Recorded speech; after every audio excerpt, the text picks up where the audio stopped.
You're listening to BioTalk with Rich Bendis, the only podcast focused on the biohealth capital region. Each episode, we'll talk to leaders in the industry to break down the biggest topics happening today in biohealth.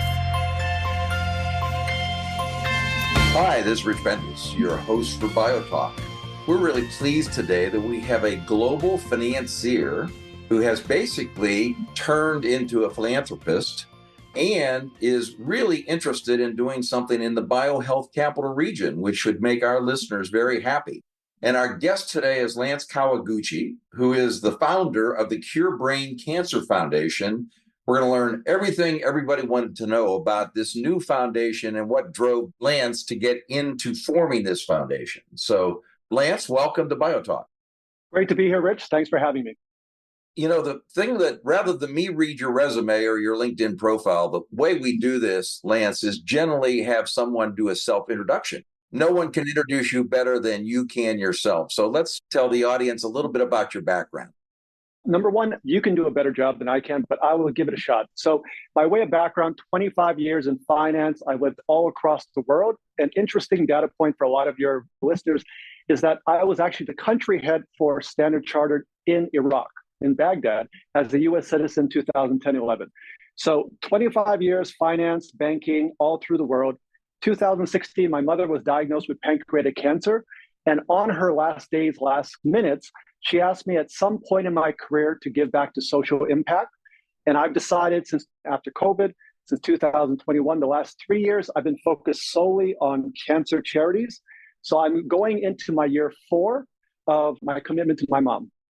That is fantastic and very admirable, but you went through your background so quickly that our listeners probably want a few more details, Lance. So what I'm going to do is ask a couple questions for you. And basically, what was it that stimulated you to get into finance, stay as long as you did, and what training did you have to get into that financial world?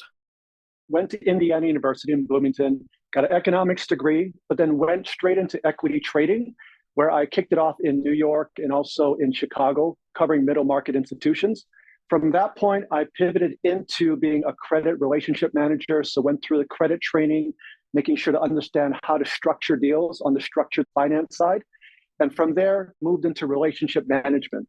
So from my perspective, it's always been focused around the community that I serve. And for banking, that's really the clients.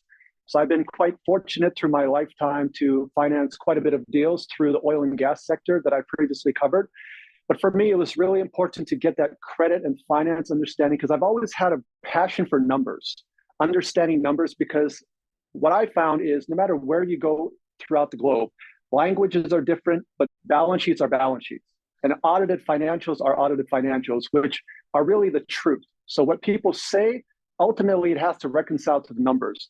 And for me, that's what I like about numbers. They're quite objective. And for me, that was really where I excelled, is because I had such a passion for numbers and passion for finance.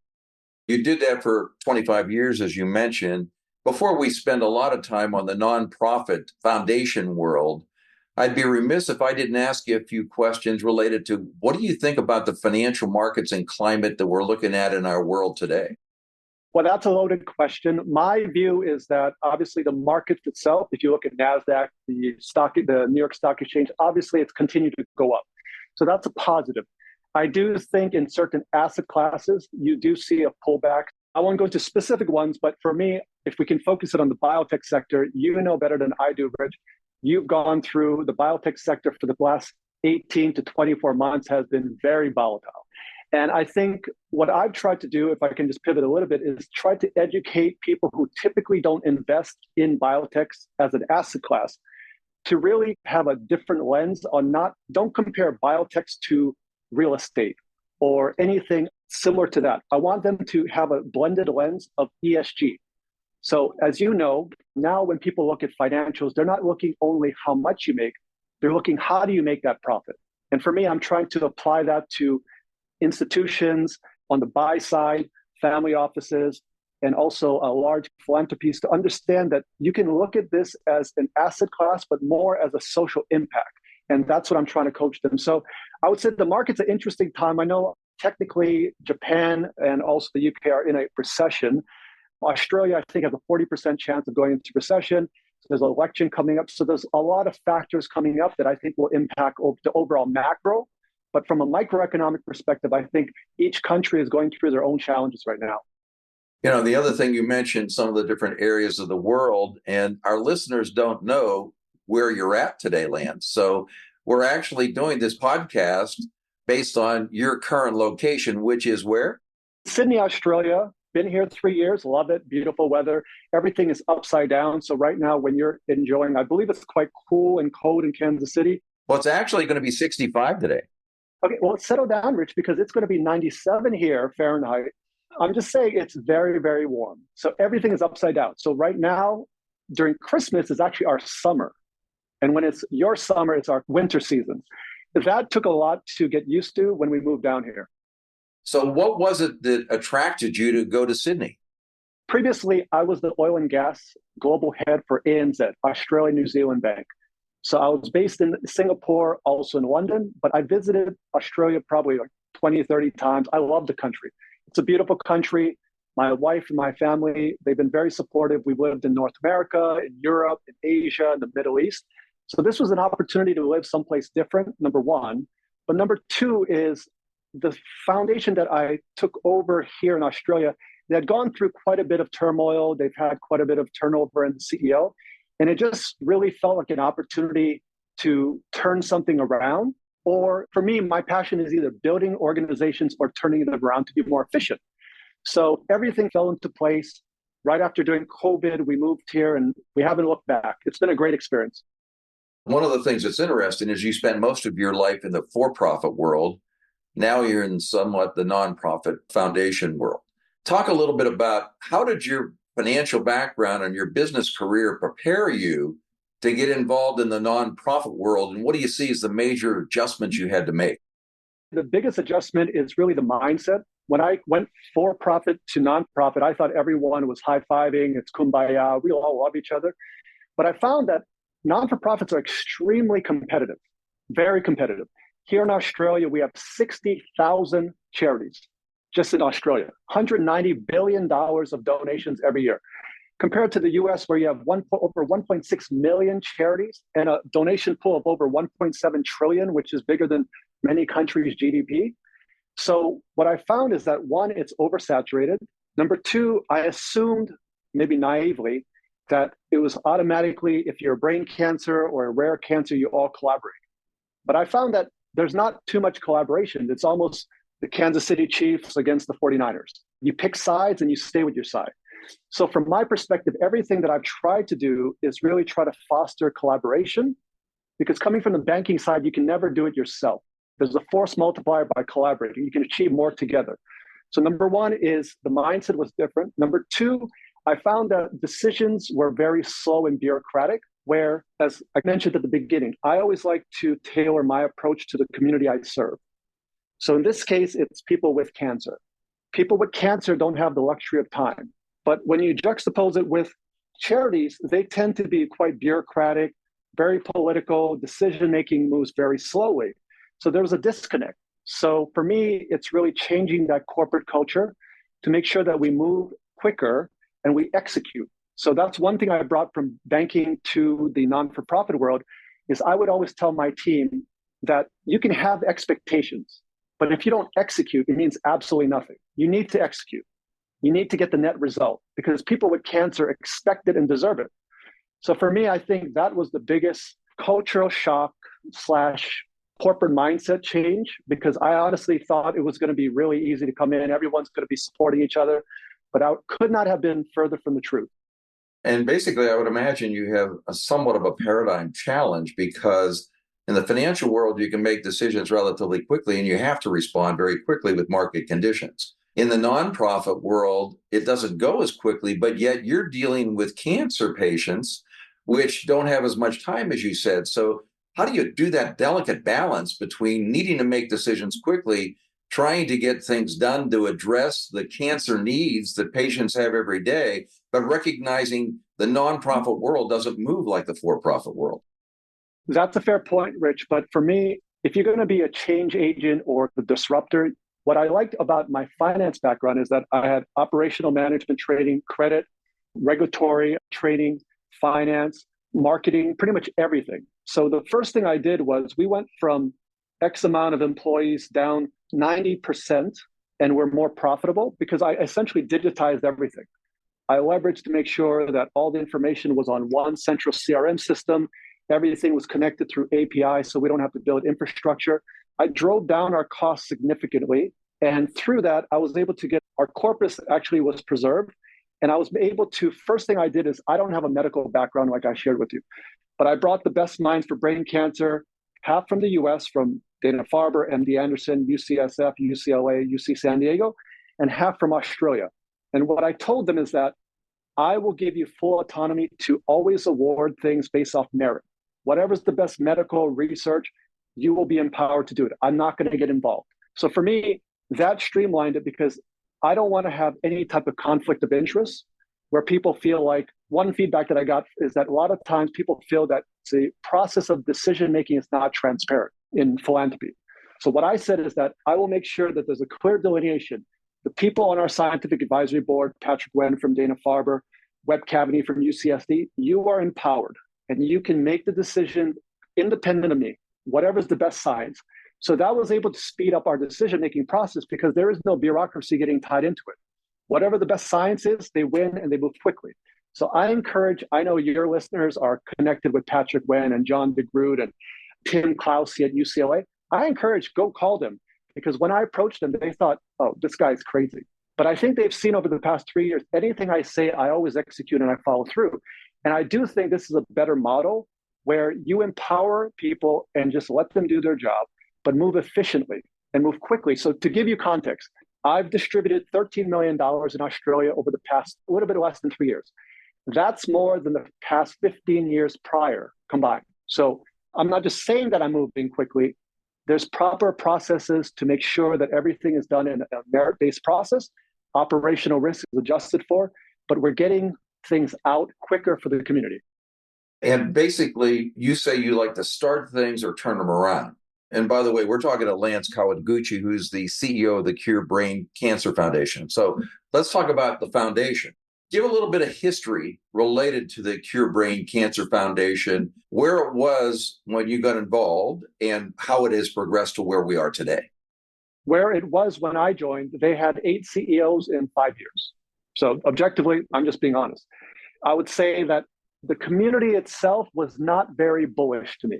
The first 6 months was people saying, you're not going to last. What makes you different? And what I like about that is I enjoyed it. Every person I met with, I said, please don't judge me on the past. I have zero influence over the past, but help me build the future. Help me. I will be held accountable. Every quarter, I will give an update on where your money went, what we're planning to do. I'll always give you transparency. And I think around year 1 to year 1.5, people started buying in. They're like, okay, he's actually here for the long haul.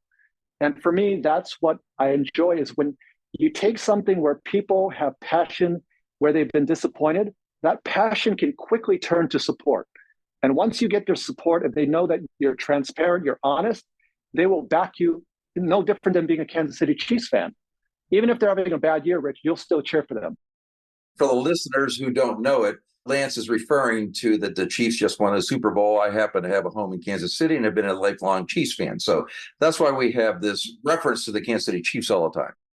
Anything with sports. If you notice with sports, it brings people together, even if you have, the world's very decisive. If you don't like each other, but when you're wearing the same uniform, you tend to all get together.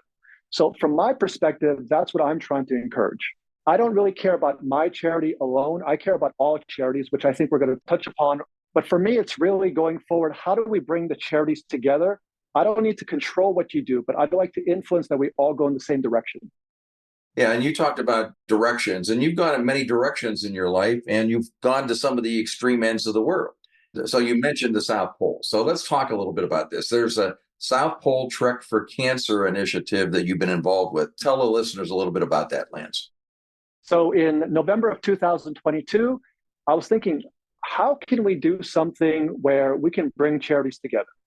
So I figured, well, I've reached out to many charities. Nobody really wants to collaborate. So I thought, what better way than a 47-year-old at the time who hasn't worked out in 30 years? Why don't I go and trek the South Pole? So my wife, who's been married with me for 20 years, said, Lance, you're absolutely crazy. You haven't worked out for 30 years. You hate working out. You hate going outside. And I said, I think I can do it. And for the last 12 months last year, I trained every day. For the US listeners, I gained 30 pounds. I trained 2-3 times a day for 12 months.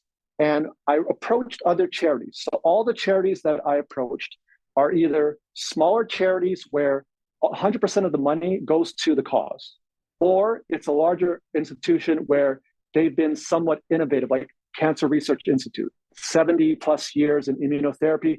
They were promoting immunotherapy before anyone else, and they've distributed 550 million plus. So for me, when I did the South Pole, I came up with the idea. I trademarked the South Pole Trek for Cancer, all the avatars I trademarked.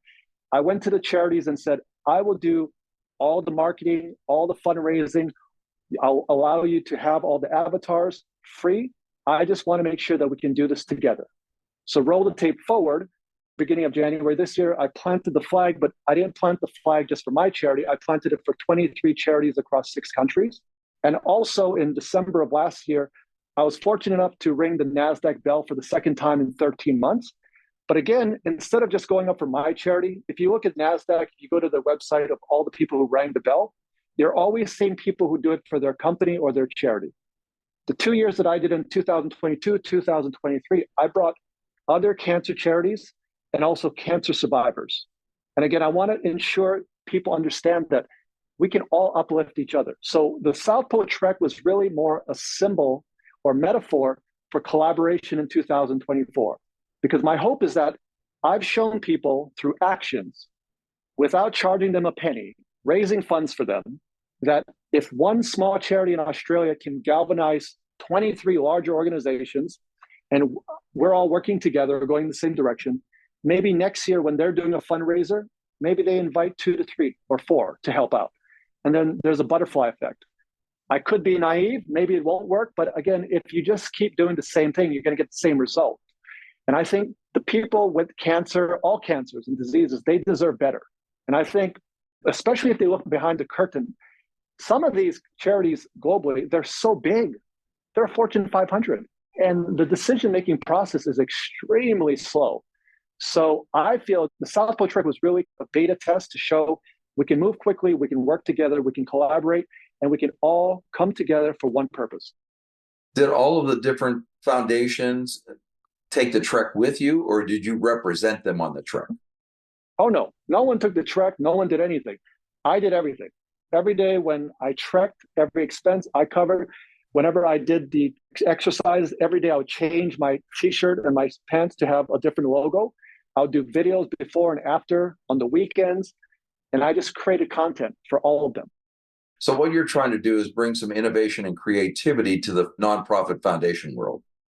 Well, I would say that, yes. But again, each charity spends roughly between 20 to 50% on their fundraising, marketing. They put it in different buckets. I don't feel that we need to necessarily spend so much money on marketing and fundraising. I think we should spend more money on research. The benefit of collaboration is that you can disperse the expense equally. There's less expense for one charity to have to do. So what I was trying to explain to them is that there's better ways to run charities, but people are so programmed that it has to be this way. We have to have these big organizations.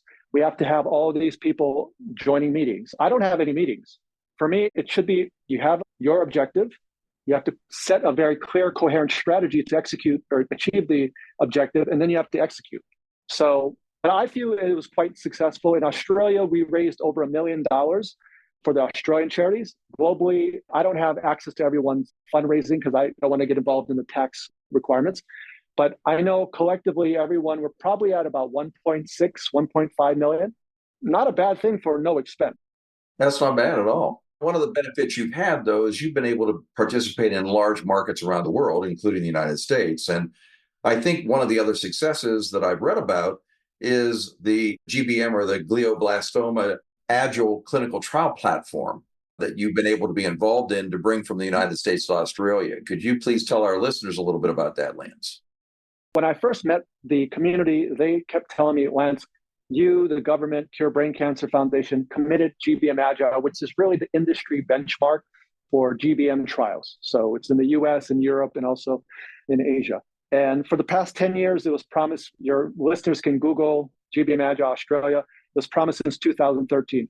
When I joined, I went through the financials. It didn't reconcile. So if you type in GBM Agile Australia 2021, the government announced that they were going to bring it to Australia for $12 million. This is in the public domain. Beginning of 2022, I announced I'm going to sole fund it for $8 million. So $4 million less than the government, no tax dollars. I'm going to privately fund it. Plus, I'm going to roll it out significantly faster. So from that point, you'd be surprised, Rich, how much hate emails, mail I get from people saying, oh, you're lying. It was shocking. But I'm proud to say last November, December, we opened up 6 sites. 6 sites. So never before, if people got GBM, they would have to go to the US or to the UK or to Australia or to Europe. This is the first time that they'll have access to phase 2 approved treatments. So there's a lot of treatments here that people talk about that are not even phase 0 approved, which people don't understand. That's not safe. So this is really, I would say, $8 million for a small organization is a massive commitment. I'm sure you know that. But to deliver it after 10 years of promises, but deliver it $4 million less with no taxpayer money, and also roll it out across all 6 sites last year, and having a team of less than 7 people in the organization now. That's unheard of. So for me, that's what's gratifying. You should be gratified. And the other thing is people in Australia should appreciate everything you're doing to elevate Australia so it bring the same quality of care and services to a smaller country that the larger countries and continents are experiencing right now. 100%, especially I'm big on health equality. Historically, you would have to spend over $300,000-$400,000 if you had the means to go to the US. Now we're paying for, if you qualify, regardless of your income level, you get access. That's really amazing. And what I would imagine some people in the United States, if they listen to this, might learn something that we might be able to apply in the United States as well, I hope. We opened in the US, so I plan to make some changes. I'm hoping that I can impact some things in the US too. I'm a US citizen. I love the US. Well, I understand that also, and you're going to make a commitment to the biohealth capital region. I decided to establish Cure Brain Cancer Foundation Americas in Maryland. Why? Because I personally believe in the biohealth capital region. I think this FDA is in that region, NCI. You have so much critical mass there. So for me, that's why it was important to establish in the DMV area. For me, that was the place to go. So that's number one. Number two is we established in the US because I believe cancer is a global problem.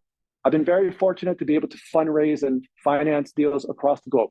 The US is the main market. Let's just be honest. From an equities perspective, Nasdaq is the benchmark. Every biotech that wants to be something goes to Nasdaq. That's factually correct.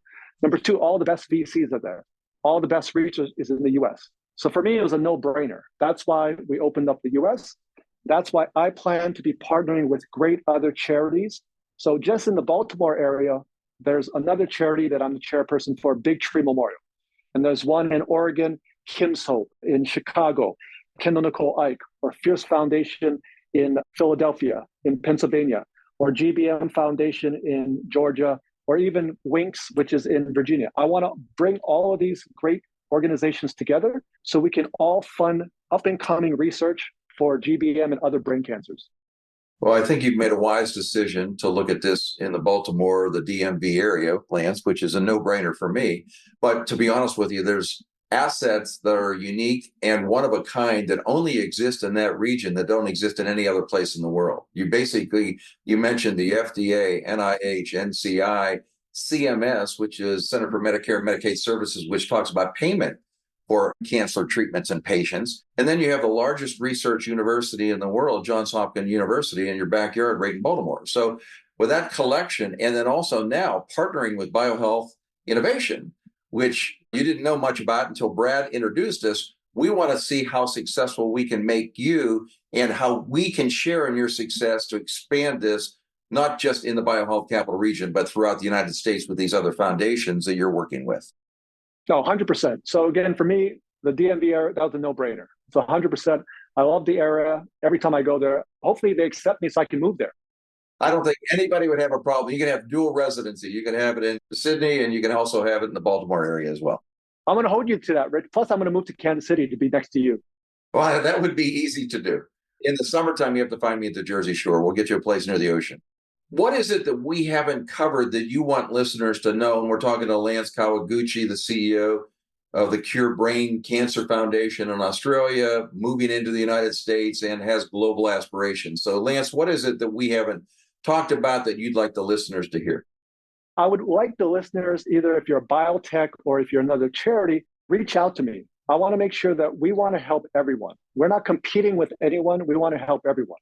So for me, that's the critical piece, because my mother, before she passed away, she told me, Lance, be the change that you want to see in the world. So I believe in karma. I feel that if there's a biotech that's looking for funding, if there's someone who's looking to set up a charity or you're a charity that needs help, just reach out to us. I don't think that we've ever not helped someone relative to the time that we have. But again, I want to make sure people understand that we want to bring charities together and we want to support biotechs, especially in the phase 0, which most people won't even support.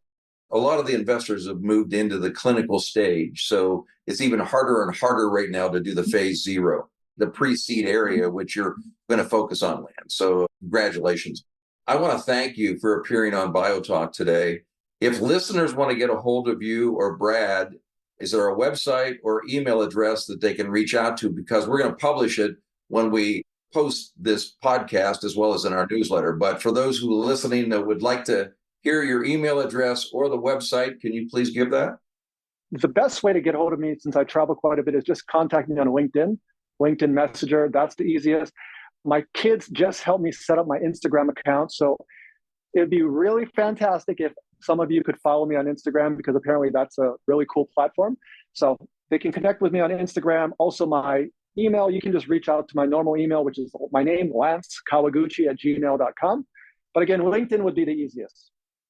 LinkedIn for Lance Kawaguchi is LanceKawaguchi. So that's how you would find him on LinkedIn. So Lance, thanks a lot for being on BioTalk today. This won't be the last time that we talk or do a podcast, because I want you to give us regular updates on the progress you're making and what we can do to help you. No, we really appreciate it, Rich. Thank you so much. Can't thank you enough, and look forward to speaking with you again. Thanks for listening to BioTalk with Rich Bendis.